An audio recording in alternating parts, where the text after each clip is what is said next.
Assalomu alaykum, qandaysizlar? Tez homilador bo'lish uchun tibbiy tomondan bir necha sekret va qoidalarni aytib bermoqchiman. Albatta, juda ko'p ayollarimiz o'z vaqtida farzandli bo'lib yetishni juda orzu qiladi, istashadi, xohlashadi. Buning uchun tibbiyotda albatta ayrim qoidalari va o'ziga yarasha sir va uslublari bor.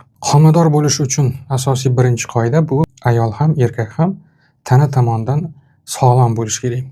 Ya'ni ularni homiladorligiga to'sqin bo'ladigan kasalliklari, ayniqsa jinsiy tomondan muammolari bo'lmasligi kerak. Buning uchun albatta erkak urolog, androlog va umumiy shifokorlar ko'rigidan o'tgan bo'lishi hamda ayol ginekolog, endokrinolog tomonidan tekshiruvlardan o'tgan bo'lishi kerak. Demak, o'rtada ikkalasi ham sog'lom bo'ladigan bo'lsa, farzand bo'lish imkoniyati shuncha yuqori bo'ladi. Birinchi asosiy qoida bu tegsa 5, tegmasa 15 poyiz o'ynayvermaslik. Ya'ni hadeganda erni tizzasini quritib qo'yadigan darajada jinsiy aloqaga taklif qilib, har kun shug'ullanavermaslik kerak. Buning uchun maxsus ovulyatsiya kunini hisoblash usuli bilan shu ovulyatsiya kuniga 3 kun qolganda harakatni boshlash eng oqilona qaror hisoblanadi. Ovulyatsiya nima degani? Ovulyatsiya bu ayolning o'ng yoki chap tuxumdonida tuxum hujayrasi yetilib, mana shu tuxum hujayrasi ayolning tuxumdonidan chiqib, trubalarda uchrashuvda yigitni turmush o'rtog'ini urug'ini svidaniyada kutib turishiga aytiladi. Mana shu tuxumdondan yorilib chiqqan dominant follikulani tuxum hujayrasining ovulyatsiyasi deb aytiladi. Ovulyatsiya kunlarida jinsiy aloqa bo'lsa, urug' hujayrasi erkakni chap yoki o'ng trubalarda qizni svidaniyaga taklif qilib, shu yerda urchib, qo'shilib, keyin u matkaga implantatsiya bo'lib o'tadi. Bachadonning ichida mahkam yopishadi endometriya qavatida va o'sha joyda 9 oylikning ilk kunlari boshlanib ketadi. Endi mana shu ovulyatsiya kunlari har bir ayolda individual tartibda har xil bo'ladi. Uni oson hisoblash usulini men mobil Ischanov birinchi yordam ilova kitobimda kalkulyator shaklida yaratib qo'yibman. Mobil ilovamni telefoningizga o'rnatib, ovulyatsiya degan joyiga kalkulyatorga kirib, o'zingizni hayz haqingizdagi informatsiyalarni yozasizda, tekshiruvni bosasiz. Keyin aniqlik bilan javob chiqadi. Sizda tuxum hujayrasi hayzingiz oxirgi kuniga nisbatan qachon endi yetilishini ko'rsatadi. Demak, mobil ilova kitobimning ichida ovulyatsiya kunini hisoblash imkoniyati bor ekan, qiynalib o'tirmasdan tuxum hujayrangiz yetiladigan kunlarni bilib, ana shu kunlarga 3 kun qolganida yaxshi niyat bilan erni sekin yonidan qilpillaganski, u yoqqa o'tar, o'ynab, bu yoqqa o'tar, shing'illab deganday xayollarni olishni jilvalanib boshlab yuboraverasiz. Undan oldin follikula yetilish paytlarida aloqa qilganning foydasi yo'q. Ya'ni inkubatorga tuxum qo'ymasdan uni to'qqa ulab qo'ygandek yoki tuxumsiz tovuq quruq bo'lib yotgani kabi effekt bo'lmaydi. Tuxum hujayra qachon yetilsa, follikula yorilsa, shu kunlarda qo'shilish bo'lsa yer bilan, ana o'shanda tez homila bo'lib ketadi. Boshqa kunlarda yer bilan qo'shilgan erni sperma sifatini shunchaki tushirib yuboraveradi, kamayib boraveradi. Ikkinchi qoida. Erkak qanchalik aktiv bo'ladigan bo'lsa, uni sperma hujayralari shunchalik chaqqon bo'ladi. Qo'shilishga, ya'ni farzand bo'lishga tayyorgarlik ko'rib, rejalashtirganingizdan iloji boricha haftada 2 marotaba kamida 3 kilometrdan yugurish kerak. Qanchalik u jismoniy tomondan aktiv bo'ladigan bo'lsa, shunchalik uni urug' hujayralari qivir deb tez qimirlaydigan bo'lib turadi. Spermatozoidlarga testosteronni erkakning umumiy quvvatini ahamiyati juda ham katta. Shuning uchun farzand ko'rishni rejalashtirganingizda iloji boricha 1 oy, 2 oy oldin har haftada 2 marotaba yugurish bilan shug'ullanish kerakligini iltimos qilib bo'ladimi, majburlab bo'ladimi, so'rang. Hali shu qanchalik jismoniy baquvvat bo'lsa, qanchalik harakat kuchli bo'lsa, shunchalik urug' sifati oshib boraveradi va bu ikkala tuxum hujayralarini bir-biri bilan qovushishini imkoniyatini tezlashtirib beradi. Shu bilan birgalikda albatta ayol ham qanchalik aktiv bo'ladigan bo'lsa, shunchalik qon aylanishi yaxshi bo'ladi. Ovulyatsiya kunlariga yaqin qolgan kunlarda ayol gimnastika qilib, ertalablari fiziyoterapika qilib, fitnesslar bilan shug'ullanib yuradigan bo'lsa, uni urug' hujayralari tezda yorilib, follikulasi dominant shakldan ovulyatsiya shakliga tez o'tib, tayyor bo'ladi. Bilasiz, qancha aktiv bo'lsangiz, shuncha qon aylanishi kuchli bo'ladi. Qon aylanish qancha kuchli bo'lsa, shunchalik hujayralar yaxshi ovqatlanadi, yaxshi yeb ichadi, yaxshi kislorod bilan ta'minlanadi. Shuning uchun ham, xotin ham farzand rejalashtirishdan oldin iloji boricha 1 oy oldin jismoniy, aktivniy shaklga o'tish kerak. Uchinchi qoida: ovulyatsiyadan oldin juda ko'p kuniga 1-2 marotaba erni chaqirib jinsiy aloqa qilavermaslik kerak. Bu uni urug'ini sifatini kamayib ketishiga sabab bo'ladi. Urug' sifati o'rtacha 3 kundan 7 kun ichida yana baquvvat bo'lib, o'rniga восстановление qilib tiklanib oladi. Agar siz har kuni uni kurashga kechquruncha chaqiraveradigan bo'lsangiz, tavakkaliga farzand bo'lishni xohlab turibsiz-ku, shuning uchun tez u bilan poyiz o'ynayveradigan bo'lsangiz, spermogrammasini sifati suyulib ketadi. Demak, ovulyatsiya kuniga yaqin kunlarda yaxshi ovqatlanib, aktiv bo'lib, ovulyatsiyaga 3 kun qolgandan boshlagan ma'qul. Undan oldingi kunlarda uni zaxirasini isrof qilib yuborish yaxshi emas. Eng yaxshi son jihatdan qo'shilish miqdori bu ertalab va kechki payt. Ertalabki jinsiy aloqa uyqudan turish bilan postelda er-u xotin bir qator yuvinib kelib, chiroyli bo'lib, akkuratniy bo'lib, o'zlariga svejiy oromlar berib, ertalab shu tong ertada gormonlar pik bo'lib ishlab chiqarilgan paytda bitta yaxshi sifatli qilib qo'shilsa yoki kechki payt shunday qo'shilsa, ovulyatsiya kunlarida ikkita qo'shilish yetadi. Kun aro. Bir kun o'tib, bir kun o'tib, bir kun восстановление uchun ham va sifatli urug' bo'lishi uchun ham yaxshi ayni muddao hisoblanadi. Ovqatlanish tartibiga keladigan bo'lsak, keyingi qoidada iloji boricha ayol ham, erkak ham mana shu qo'shilish kunlarida, ovulyatsiyaga yaqin kunlarida organizmni yaxshi tayyorlash uchun oqsilga boy mahsulotlarni ko'proq iste'mol qilgani ma'qul. Bularga keladi, misol uchun dukkakli yoki lovyoli o'simlik mahsulotlari yoki oddiy tuxum mahsulotlari, go'shtli qaynatilgan sabzavotli sho'rvalar, dengiz mahsulotlari, baliq mahsulotlari, yogurt, tvorog, qatiq, pishloq, bularning tarkibida yuqori miqdorda oqsil bor.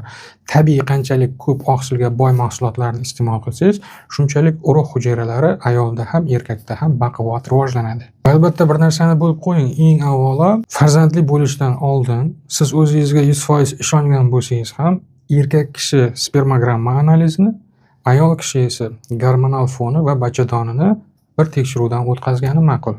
Misol uchun, ayol kishini tekshiruvdan o'tish oltin qoidasi bu bachadonini o'zidan o'tkazish, sidik analizini topshirish, umumiy qon analizini topshirish. Erkakka keladigan bo'lsak, bitta shu spermogramma analizini topshirish. Farzand rejalashtirishdan oldin eng avvalo birinchi ilk qadamni nima holatda hozir sizni reproduktiv bolali bo'lish a'zolaringiz yaxshi ishlamoqdami? Shuni bilish maqsadida sizga informatsiya beradigan kichik va mana shu kam xarajat tekshiruv usullaridan o'tib, bilib keyin harakat qilgan nur ustiga alo nur hisoblanadi. Agar sizda hamma narsa yaxshi chiqadigan bo'lsa, rezultatni tezroq ko'rish uchun yuqorida aytilgan va hozir yana aytiladigan qoida va sirlarga amal qilgan holatda yaxshi niyatda ishga kirishsangiz bo'laveradi. Keyingi qoida: ovulyatsiya kunlariga yaqin 1 oy ichida iloji boricha erkak kishi sog'lom hayot turmush tarzini yashash kerak. Sigaretdan, nosdan, pivodan, aroqdan, mana shunaqa yomon, zararli odatlardan voz kechish kerak. Ayniqsa sigaret va chekuvchi kashanda mahsulotlari sperma suyuqligini juda ham yomon foizini rasvo qilib yuboradi. Ayollarda ham kam harakatlilik va ko'p xamir ovqat yeyish, shirinliklarni ko'p iste'mol qilish, kechasi ovqatlanib yotish bu uni qorin sohasida yog' ko'p qoplab ketib, urug'lanish xususiyatini pasaytirib yuboradi. Ana shuning uchun ham sog'lom turmush tarziga amal qilib, zararli mahsulotlardan voz kechish o'ta muhim ekanligini eslatib qo'ydim. Keyingi o'rinda to'g'ri ovqatlanish qoidalariga juda e'tibor bering. Fast foodlar, ko'chada tayyorlanadigan hot-dog, pitsa, ximikat mahsulotlar, rangli ichimliklar, shunaqa yeguliklarni qanchalik kimyoviy tarkibi yuqori bo'lgan sun'iy usulda tayyorlanganlarni yesangiz, bu hujayralaringizni DNK xromosomalarini buzilishiga olib keladi. Irsiy genlarni qo'zg'alib qo'yishiga, yomon sifatli qandaydir bir bolada zaifliklar bo'lib qolishiga sabab bo'lishi mumkin. 1-2 oy oldindan sog'lom ovqatlanishga juda e'tibor bering. Bu esa irsiy xromosom kasalliklarini, defektli, anomaliyali farzand tug'ilishlarini oldini olishga juda yordam beradigan qoidalardan biri. Shu o'rinda albatta keyingi qoida: erkak ham ayol ham stressdan voz kechganligi yaxshi. Stress vaziyati, depress, nevroz, bir-biri bilan jahldor bo'lib, urushib yuradigan vaziyatlarda farzandli bo'lish imkoniyati kamayib ketadi. Shuning uchun ham bir-biriga yaxshi munosabatda bo'lib, janim, asalim, shirindim deb bir-biringizni erkalab, mehribon bo'lib, sevgi ila qo'shilgan ma'qul hisoblanadi. Ana shuning uchun yana bir asosiy qoidasi: jinsiy aloqadan oldin ayolga ko'proq romantik ishlovlarni berish kerak. Bular ikkalasi bir-birini juda xohlab qo'shilish kerak. Mana bu e'tibor bersangiz qinda erkakni jinsiy a'zosi kiradigan joyi mana bu bachadon ichi, mana bu sheyka. Sheykani ichida servikal kanal bo'ladi. Bu yerdan igna ham o'tmaydigan bo'lib, yopishib, siqilib yopib qo'ygan bo'ladi matga. Ayol jinsiy aloqadan qoniqib, jinsiy aloqadan oldin erdan rozi bo'lib, mehr ko'rib, romantik usulda sevib, vobshe lazzat olgan vaziyatdagina mana shu sheyka ochiladi va tez urug' ichkariga o'tib ketadi. Agar erdan mana shu lazzatli, mehrli tuyg'ular ayol olmaydigan bo'lsa, imkoniyati juda bas bo'ladi. Mana bu joydan o'tmay orqaga qaytib ketishi mumkin urug' suyuqligi. Shuning uchun ayolni sheykasini ochish uchun erkak kishi avvalo ayolni qalbiga yo'l topa bilishi, yuragiga qo'l suqish kerak, yuragiga yo'l topish kerak.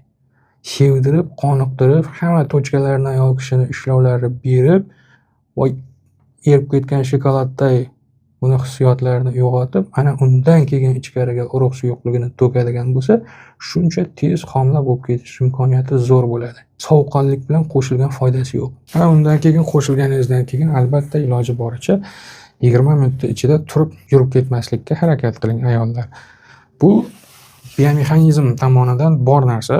Ayrim shifokorlar yoki shu narsa bilan qiziqmagan, nima desam ekan, o'z ustida ishlamagan, bunga bilimi yetmagan shaxslar hech qisi yo'q, u turib ketsa ham bo'ladi deb o'ylashi mumkin. Lekin farzandli bo'lish niyatida qo'shilganingizdan keyin ayol kishi iloji boricha 20 daqiqa yotib turish kerak. Bejiz emas, qadimdan urf-odatlar, ya'ni yegilgan holatda dumba sohasini tepaga ko'tarib yotgan holatda ham yotishi, bu ham ancha foyda beradi. Xuddi misol uchun biz ovqatlanganimizdan keyin to'q qoringa yotib qolsak, oshqozonimizda ovqat o'zgarib noto'g'ri holatga kelib qolganidek, bizni holatimiz baribir mana shu suyuqliklarga ancha ta'sir qiladi. Bu dinamikasini o'zgartiradi. Shuning uchun qo'shilgandan keyin eri suyuqligi tez tashqariga chiqib ketmasligi uchun lazzatni olgan holatda quchoqlashib, er ham uni 5-10 minut qo'yib yubormasdan bag'riga bosib yotib tursa, shuncha tez urug' hujayralari ichkariga o'tib ketadi. Ana shu sekretlari ham juda muhim. Sovuqqonlik bilan qo'shildi, er uyog'iga qarab uxlab qoldi yoki telefon o'ynab ketdi yoki o'rnidan turib ketdi, ayol ham turib ketdi. Bunaqada bola bo'lish imkoniyati kamayib ketadi. Shuning uchun garajni poyezd o'ynab to'kkandan keyin ayol boyagi shaklda orqani ko'targan holatda yotsa ham bo'ladi yoki erini bag'rida quchoqlashib 10 minut, 15 minut acham qilib, mana bu eri tanani butun расслабленный qilgan holatda bo'shashib, lazzat olib, mehrdan, quvonchdan bahramand bo'lib yotib turish kerak. Tushundingizmi? Ana shu holatda erkak kishi bilan ayol kishining urug'lanish sifati tez oshib ketadi. Va albatta gigiyena ham qoidalari muhim. Iloji boricha jinsiy aloqadan oldin bir qator yuvinib, ayol kishi bir qator iliq suvlarni ichib, qin qurib qolmasligi uchun, yaxshi shilimshiq bo'lishi uchun yaxshilab erkak kishi tomonidan ayolning tanalariga ishlovlar berib, lazzatli tochkalariga tegib, bular haqida aytib bergan videolarim bor. Erkak kishi ayolga shirin so'zlar aytib, mana shunday qulog'iga yoqadigan mehrlarni berib, keyin yaqinlashgani ma'qul. Bundan oldin ayol kishi misol uchun jenskiy vannalarni 2 yoki 1 tabletka furatchilinni ezib, bir tog'oraga 5-6 litr qaynoq badanga yoqadigan iliq suvni solib, jinsiy sohani qinni botirib, 5 minut, 10 minut o'tirib xonalanishi shu sohada kuchaytirib olib, yaxshilab qurinib, keyin to'shakka yana kirib ketsa, nur ustiga ona nur bo'ladi. Ana shunday qilib bugun sizlarga eslatib qo'ymoqchi bo'lgan, tez bolali bo'lib ketishga asqotadigan sir asrorlari, uslublari, qoidalari haqidagi ma'lumotlar shulardan iborat edi. Bugungi ma'lumot sizga ma'qul keldimi? Bugungi aytgan tavsiyalarga o'zingizga necha baho qo'yardingiz? 1 dan 10 gacha bo'lgan balli tizimda kommentariyaga yozing. Tushunishingiz nechilik bo'ldi? Yozib qoldiring izohlarga. Falonchalik tushundim deb. Shunday ekan, keyingi lavhalarda ko'rishguncha o'zingiz ehtiyot qiling. Yana mana shunday qanday uyaladigan mavzularni sizlarga sodda va sifatli ilmiy usulda tushuntirib berishimni istardingiz? Izohlarga mavzularning nomini, takliflaringizni yozib qoldiring. До опять всем удачи, keyingi lavhalargacha semirib ketmang. Poko. Kitobimizda urologik ma'lumotlar qayerda deb so'raganlar, u harfiga kirasiz, urologiya bo'limiga kirasiz.